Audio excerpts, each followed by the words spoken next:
هو ده اول ماتش لينا في افريقيا؟ هو ده اللي احنا عاوزين نروح بطولة العالم؟ ده احنا لو رحنا بطولة العالم للأندية الناس هتضحك علينا، الناس هتضحك. دي مش منظر فرقة.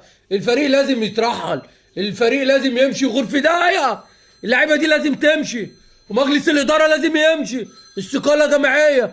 حرام يا جماعة اللي انتوا بتعملوه فينا ده. ايه ده؟ ايه اللي بيحصل في الزمالك ده؟ لعيبة مش رجالة يا لعيبة يا بنتي. حسب الله ونعم الوكيل فيكم. حرقتوا ربنا يحرق دمكم زي ما حرقتوا دمنا. هو كده، هو الفرح ليه ناسه والحزن ليه ناسه، واحنا الزملكاويه اساسه معروفه من زمان.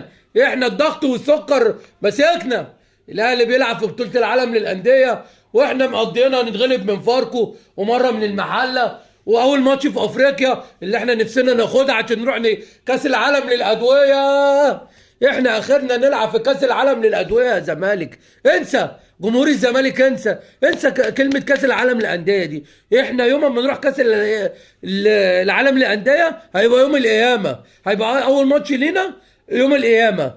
واحتمال كده ما نلحقش حتى نروح الملعب. القيامه هتقوم يوم الافتتاح. يعني حسب الله ونعم الوكيل فيكم على حرقة الدم اللي احنا فيها. جمهور الزمالك بيضيع، انتوا ضيعتوا النادي، مجلس الإدارة ضيع النادي. يا جماعة ارحمونا، لو انتوا بتحبوا النادي سيبوا النادي وغوروا في داهية. لو انتوا بتحبوا النادي سيبوا النادي وغوروا في داهية، الزمالك بيضيع.